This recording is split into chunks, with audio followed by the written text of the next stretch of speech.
Well, hello, everyone. I'm James Dobson, and you're listening to Family Talk, a listener-supported ministry. In fact, thank you so much for being part of that support for James Dobson Family Institute.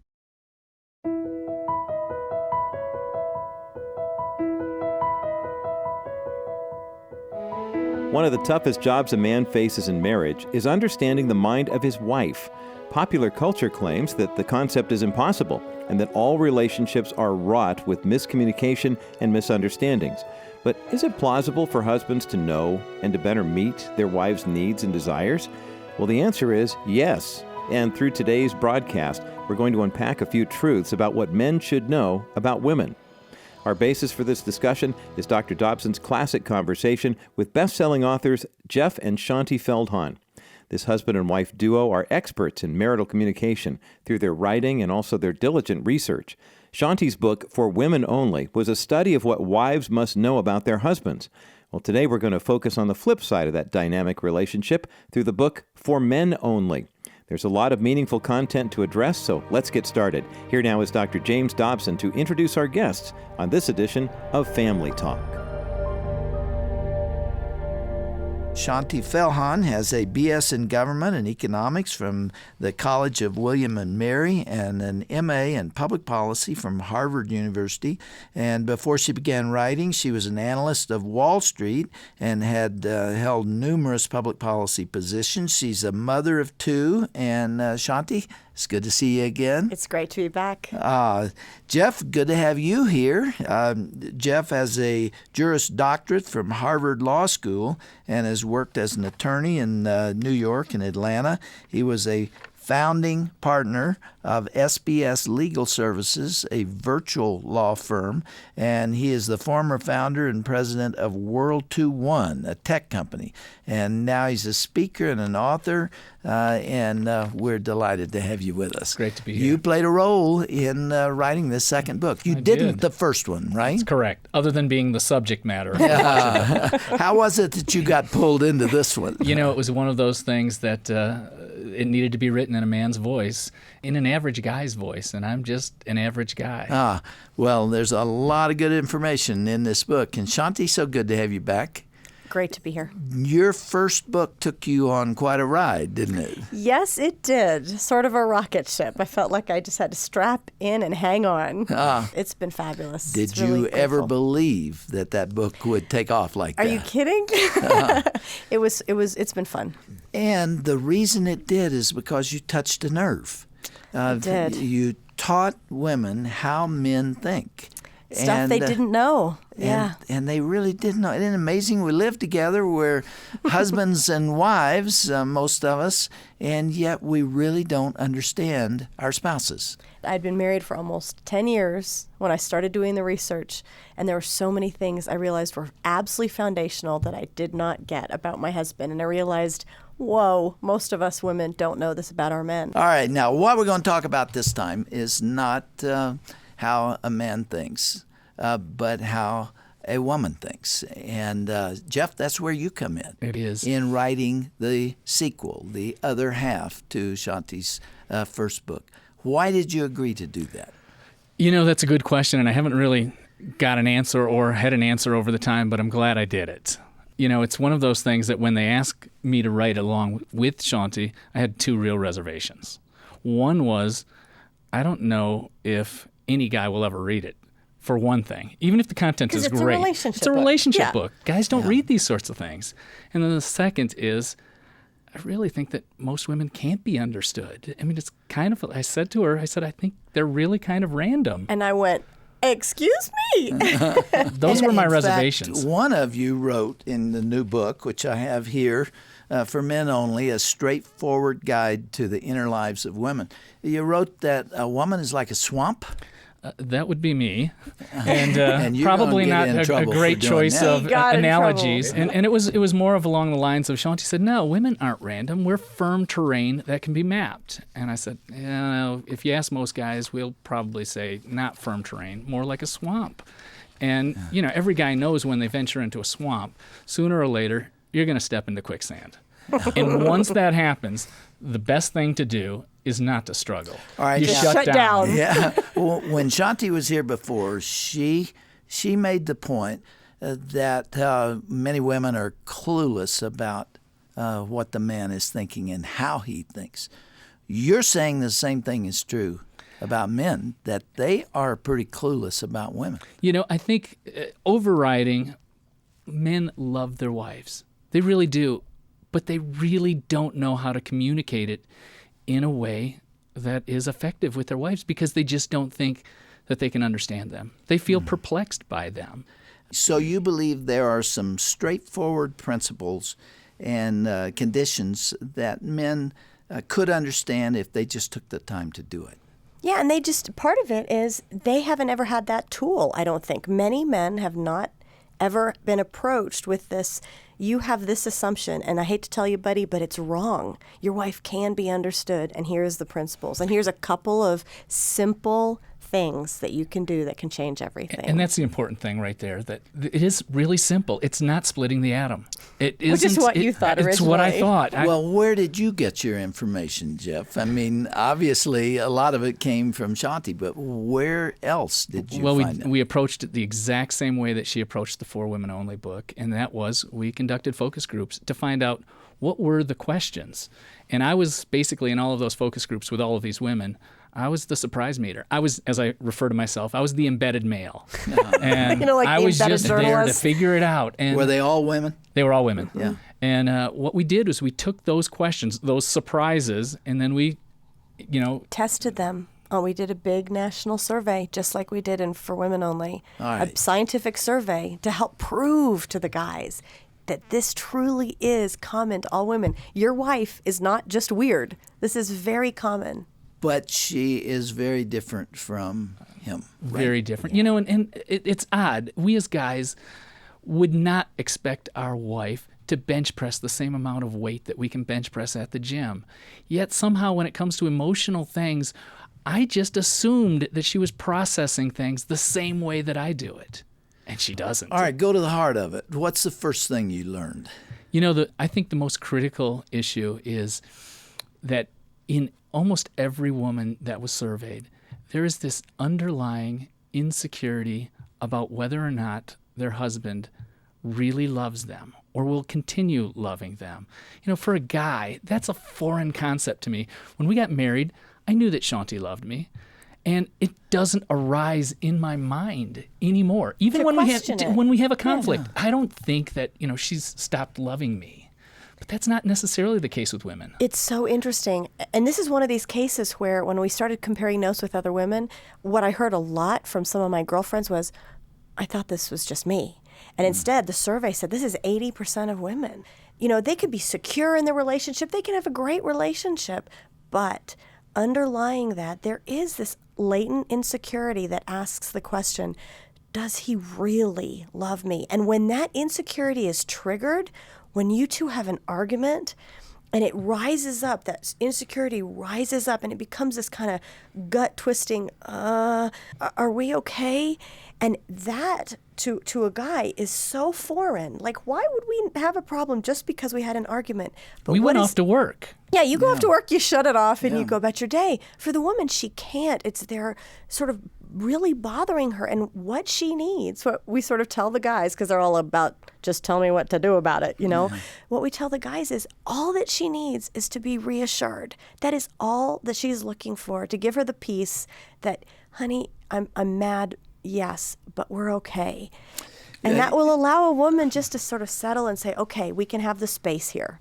I'm tracking you in this regard very carefully as I think about our early years, because Shirley was a very successful college student. She was one of the most popular girls in school, and she just had a lot of confidence, and yet she was insecure at this point.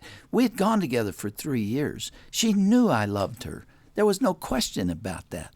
And yet, there were times when it surprised me that she needed reassurance about that. And if we ever did kind of have a little fuss, we never really did fight a lot, but we had a little fuss, I could go to sleep. I just go to bed and go to sleep. We'll talk about it in the morning. And she'd lie there all night, and finally she'd reach over and hit me and say, "You will talk to me about this." It was a very different thing. And it's so foreign to the men. And here's truly there's so many ramifications for this, really, because what it means for a guy is that the way your wife needs to be approached when you suspect that maybe that insecurity has been triggered is totally different from the way you need to be approached. Like, for example, if Jeff and I, not that we ever have arguments, ever, but, on those rare occasions, right, when we do, if we're mad and he sees me being just fuming, what's the guy thing to do? You see another man being upset, you do the honorable thing and you give him space. You give the other man space. And what we're telling the guys is, your wife doesn't need space. That insecurity has been triggered. She needs a hug. And it's just learning something completely that you didn't know before. And for us guys, I think what we need to do is have an analogy that works kind of for us. And if you think of most guys, we're wired to provide. And if you ask most guys, how secure do you feel in your job? A lot of guys will say, well, I've had a good couple of years, but, the industry could go south. If I'm honest, I could be 3 or 4 mistakes away from, losing a big client and getting fired. Women have told us that that's how we sometimes feel about our relationships. We could be 3 or 4 arguments away from things going bad. That's the same feeling. Yeah. So we can understand it on one level. It's not rational, though. No, it isn't. It's not based on any evidence. It's a feeling, right, Shanti? Exactly. It's a feeling, and really, honestly, I think that this ties back to the fall, and it really ties back to the way that the curse affected men and women differently. That passage in Genesis talking about your desire will be for your husband and he will have a tendency to rule over you. And so many theologians talk about that, of the women constantly sort of looking to her husband for that reassurance that you love me. And it's really, that's what it feels like. It's not necessarily rational. You men, never necessarily question. You sign the marriage document, you walk in the aisle, you say, I do. For life. You never think about, does my wife love me? But that is a foreign concept to us women. How in the world did the Apostle Paul understand this? I mean, in Ephesians 5, he says, husbands, what? Love your wives. Love your wives. Yeah. And wives, what? Respect your husband. Now, when you were here before and in your first book, the centerpiece word was respect. Yeah. And here, the bottom line is love. And what we are finding, though, with guys, they all know, most guys know that they need to love their wife. The thing that we've heard over and over is that they sort of feel like, I'm trying, but it's not getting through. Yeah. It's not being perceived. One of our friends said, it's like I'm a radio tower and I'm broadcasting, but she's not got the same frequency or something. She's not receiving it. And that's basically what we are breaking down in the book, and all these different surprises, the principles, as you put it, of that guys just tend not to realize. And it's so stinking simple once you actually just have a few pieces of information.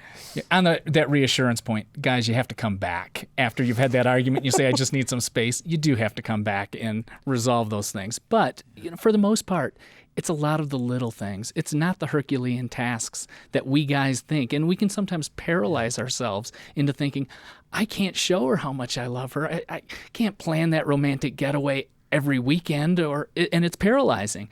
Yet what they're really asking for is that 30-second voicemail in the week, or a few days in the week, or that little card that you drop on their seat of their car before she gets in to go to work. Post-it note, even. Post-it note. Yeah. Just something that says, you're such a great wife. I'm so fortunate to be your husband. And it's easy stuff. If it's sincere. Yeah. One of the things that we talk about is that, the two things over and over that we kept seeing in this area of reassurance and this insecurity that even secure women have, is that when that insecurity is triggered, reassure her. And in all other times, learn what these little things are that is the little pursuit day after day, which is what prevents a lot of the insecurity from being triggered. And it is so funny when you talk to women and you ask, the average woman, and I was saying, does your husband ever, for example, just leave you a voicemail? during the day, 20 seconds, just to say, oh, honey, I love you so much. And that thing you did with the kids yesterday, you're such a great mom. Gotta go. And I asked one woman this, and she said, yes, my husband, he did that 2 months ago. I've saved that voicemail. I replay it.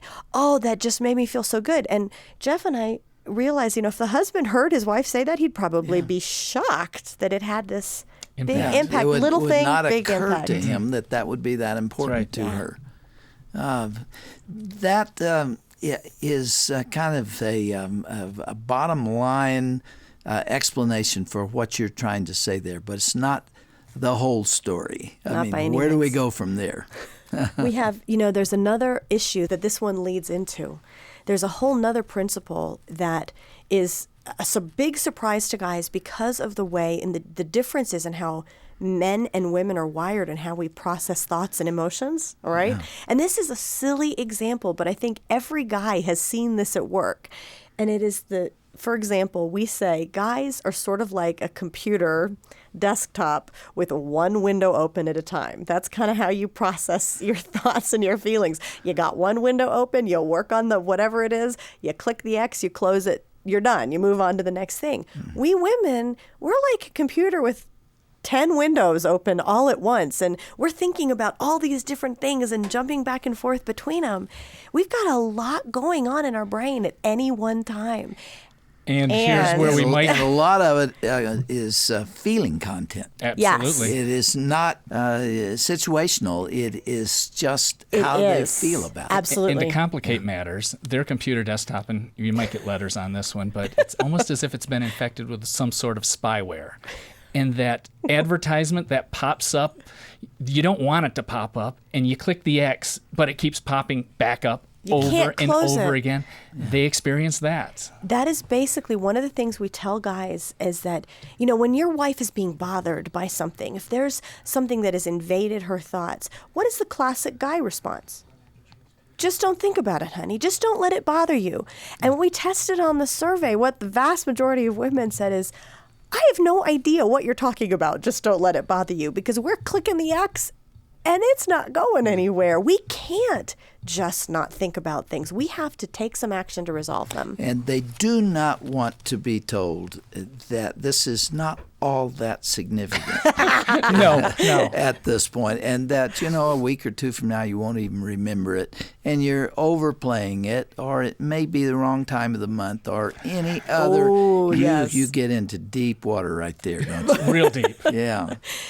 One of the things that we tell the guys is realize, because your wife is just not wired like you are. She just can't click the X and close it. For example, we talked about, suppose you have an argument over breakfast in the morning.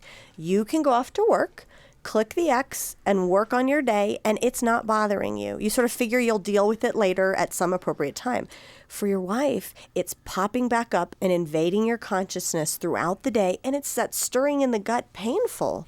And so the thing that we always sort of tell the guys is what your wife really needs is to have sort of, and this sounds kind of funny, but it's sort of your permission to say, you know what, if this is really going to bother you, honey, let's talk about it, or let's deal with it. And that'll help her resolve the issue and move on. It's just, we have a completely different way of working it. There are guys listening to us right now who really still don't understand what in the world you're talking about.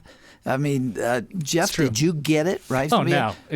You had these focus groups. You had people around the table. How'd they get that across to you? Oh, it took months. It took months. And it sounds like a pretty simple principle. It sounds like a simple principle now, well, but it really wasn't, because different. It's foreign to the way we think. And the other thing is, quite honestly, with most guys, when their wife, raises that question about how you did something, we run it through the filter of, she's not respecting me. She doesn't trust me, that I know what's best. Our kids are going to be okay. And you know what we need to do? We need to just banish that assumption from our thinking, in that in most cases, she's not questioning your ability or your judgment. What is happening is that this is an open window, as we talk about it, and it's really bothering and annoying to her. And, it's not your ego that's at stake. Jeff, what do you say when men say in response to this, what you're really telling me is that women are emotional babies, and I don't want to cater to that. And get over it. And I'm sure there are many men that say that. There are. And you know what the fact of the matter is? You deal with the reality of the world in which we live. And I want peace in my household. I want my wife to be built up. I want there to be happiness and joy. And, you can stick to your guns all you want and be pretty unhappy with your marriage and your life. Or you can learn to bend and give a little and work with the parameters in which she's wired. And remember, this is the way God wired us. It is. Yes. This is God's decision. I wrote the book, What Wives Wish Their Husbands Knew About Women. And when I first began speaking on that subject, man, I'm telling you, there was anger in that room. And it was not all at me. It was between the husband and wife. And to some degree, it was at me because the husband was saying, what this guy is saying is going to cause me problems when I get home. And the wife is thinking, yeah, that's what makes me mad. And I had to put a lot of humor in. I had to do all kind of things to keep it from sinking into warfare. Well, one of the things that we tell both the husbands and the wives actually usually up front is that the way you guys are going to process this, you as men and as women, is totally different. When women hear the things they didn't get about their man, they're like, wow, honey, is this true? And it starts this great conversation, and wow, we haven't talked like this in years, so they feel so close. Well, when the men hear what the women's side of it, the men don't usually get in the car and talk to the wife and say, is this true? It's like they start processing internally. And they go sort of underground and they think it out, because you men tend to process by thinking it through, not by talking it through, right? And so the wife thinks, he doesn't care about me. He's not talking about this. But usually the guys really, truly are getting it. It's just really new information, and they kind of want to practice it and see if it really works. So that's another thing we need to warn your audience. Yeah, what you're saying is after men and women have been to one of your events and they get out in the car, the conversation begins something like this. The woman says, well, what did you think? And he says, about what? That's why we try to set those expectations from the beginning. Don't ask your husband that. Let him process it. Well, that's interesting stuff. There is a little brochure, as I've said, in the front of this book that lists 7 principles that men need to understand about how women think. So we like to just continue this conversation. We're not there yet. Appreciate you all being here, and we'll pick it up next time, okay? Terrific. Great.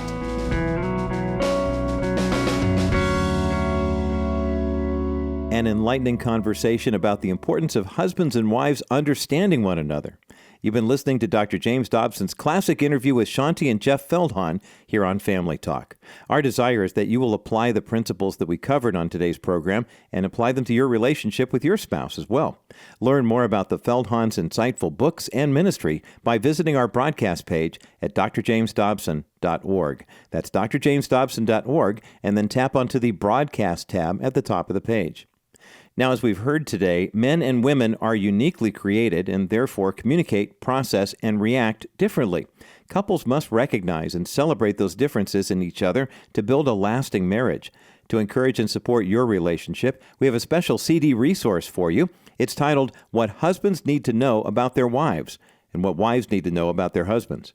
This collection includes all 5 of Dr. Dobson's interviews with Jeff and Shaunti Feldhahn. Their conversation covers the popular books for men only and for women only. And you can request that CD today by going to drjamesdobson.org. That's drjamesdobson.org, or by calling us at 877-732-6825. Again, that's 877-732-6825. Well, that's all the time we have for today. Be sure to tune in again tomorrow for the conclusion of Dr. Dobson's classic conversation with Jeff and Shaunti Feldhahn. Don't miss their meaningful discussion on the next edition of Family Talk. I'm Roger Marsh. Thanks for listening. This has been a presentation of the Dr. James Dobson Family Institute.